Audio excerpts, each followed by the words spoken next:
ছোটবেলায় আমরা সকলে একটি বহুল প্রচলিত প্রবাদ বাক্য শুনেছিলাম, ঢিল মারলে পাটকেল খেতে হয়। সেই কথাটা যে একেবারে সত্য তা ফের প্রমাণিত হলো। কিভাবে? আসুন তা জেনে নেওয়া যাক আজকের এই ভিডিওটিতে। হ্যালো বন্ধুরা, স্বাগত আপনাদের সবাইকে আননোন ফ্যাক্টসে। বন্ধুরা, আমরা সকলেই জানি গত 14ই ফেব্রুয়ারি কাশ্মীরের পুলওয়ামাতে জঙ্গি বাহিনী জৈশ-ই-মোহাম্মদের আত্মঘাতী হামলা ও অতর্কিত আক্রমণে ভারতীয় সেনাবাহিনীর 44 জন জওয়ান মৃত্যুবরণ করে। সারা দেশের কাছেই যা ছিল এক ভয়াবহ শোকের কারণ। সর্বস্তরের মানুষ এই হামলার তীব্র প্রতিবাদ জানিয়েছে। এই হামলার পরবর্তী সময় থেকেই সারা ভারতে প্রতিঘাতের আওয়াজ উঠেছিল। সোশ্যাল মিডিয়াতে তীব্র প্রতিবাদ এবং পাল্টা আঘাতের দাবিও উঠেছিল। কিন্তু এই ঘটনার ঠিক 12 দিনের মাথায় এত দ্রুত ভারত যে পাল্টা প্রতিঘাত চালাবে তা হয়তো সাধারণ মানুষ কখনো স্বপ্নেও ভাবতে পারেনি। আজ 26শে ফেব্রুয়ারি মঙ্গলবার ভোর 3:30-র সময় ভারতীয় বায়ুসেনার 12টি মিরাজ, 2000 যুদ্ধবিমান, 1000 কিলো বোম নিক্ষেপ করে জৈশ-ই-মোহাম্মদের সবচেয়ে বড় জঙ্গি প্রশিক্ষণ শিবির ধ্বংস করল। আক্রমণের অরিজিনাল ভিডিও ফুটেজটি দেখতে চাইলে আজকের ভিডিওটি পুরো দেখুন। তার আগে জেনে নিই কীভাবে ভারতীয় সেনারা আক্রমণটি সম্পূর্ণ করে। অত্যন্ত পরিকল্পনা মাফিক এই অভিযান চালানো হয়। বালাকোট সেক্টর থেকে পাক অধিকৃত কাশ্মীরের প্রায় 80 কিলোমিটার ভিতরে ঢোকে ভারতীয় বায়ুসেনার যুদ্ধবিমান। সেনা সূত্রের খবর, এরপর বালাকোট, চাকোটি এবং মুজাফফরবাদে জৈশ-ই-মোহাম্মদের 3টি লঞ্চপ্যাড ধ্বংস করে ভারত। প্রায় 40 মিনিট ধরে পাকিস্তানের আকাশ দাপিয়ে বেড়ায় ভারতীয় বায়ুসেনার যুদ্ধবিমানগুলি।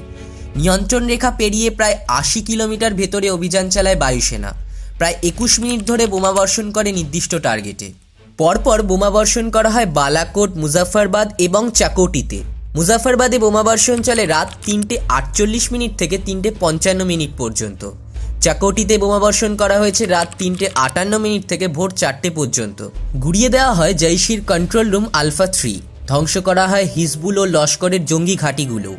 বালাকোট, চাকোটি এবং মুজাফফরবাদে অভিযান চালিয়ে গুড়িয়ে দেওয়া হয়েছে জৈশ-ই-মোহাম্মদ, হিজবুল মুজাহিদিন এবং লস্কর-ই-তৈবার যৌথ জঙ্গি প্রশিক্ষণ শিবির। প্রতিটি এলাকাতেই জঙ্গি ঘাঁটি লক্ষ্য করে বোমাবর্ষণ করে বায়ুসেনার যুদ্ধবিমান। মঙ্গলবার ভারতের বিদেশ সচিব বিজয় গোখেল সাংবাদিক বৈঠকে বলেন, সুনির্দিষ্ট গোয়েন্দা সূত্রের উপর ভিত্তি করে নির্দিষ্ট লক্ষ্যে হানা দেওয়া হয়েছে, যেখানে জৈশ কয়েকশো জঙ্গির আত্মঘাতী হামলার প্রশিক্ষণ শিবির তৈরি করেছিল এবং বালাকোটে ঠিক সেখানেই হানা দেওয়া হয়েছে। এই হানাতে বড় সংখ্যায় জৈশ জঙ্গি, তাদের প্রশিক্ষক এবং জৈশের প্রথম সারির কমান্ডোদের নিকেশ করা হয়েছে।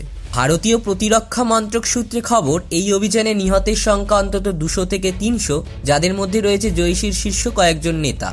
এই শিবিরের দায়িত্বে ছিল মৌলানা মাসুদ আজাহারের শ্যালক মৌলানা ইউসুফ আজাহার। অন্যদিকে পাকিস্তান সেনার মুখপাত্র এই বিষয়ে মুখ খোলেননি। ভারতের এই অভিযানের যোগ্য জবাব দেওয়া হবে বলে হুঁশিয়ারি জানিয়েছেন পাকিস্তান। একটি সাংবাদিক সম্মেলন করে পাক বিদেশমন্ত্রী বলেন, ভারত যা করেছে তা নিয়ন্ত্রণ রেখার লঙ্ঘন। পাকিস্তানের যোগ্য জবাব দেওয়া হবে বলে হুমকি দিয়েছেন তিনি। তবে বিশেষজ্ঞদের মতে খাইবার পাখতুনখোয়ার বালাকোটে হামলা সামরিক দিক থেকে অত্যন্ত তাৎপর্যপূর্ণ। এই অভিযানের খবর প্রকাশ্যে আসতেই সোশ্যাল মিডিয়ায় সারা দেশের রাজনীতিবিদ, প্রাক্তন সেনা অফিসার, ক্রিকেটার, বিনোদন জগৎ থেকে শুরু করে সাধারণ মানুষ প্রত্যেকেই বায়ুসেনাকে অভিনন্দন জানিয়েছে। তো এবার চলুন দেখে নিই অরিজিনাল ভিডিও ফুটেজটি।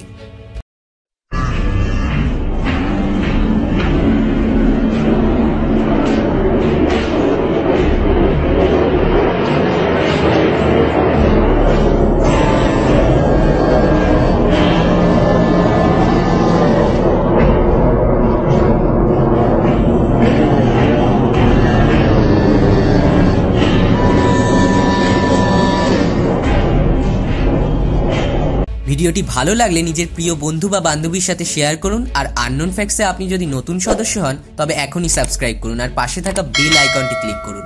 তো বন্ধুরা, আজকের এই আক্রমণের পর আপনাদের কাছে একটাই প্রশ্ন, হাউস দ্য জোশ? কমেন্ট করে আমাদের জানান। দেখা হচ্ছে পরের ভিডিওতে। Stay curious, stay fascinated, know the unknown's.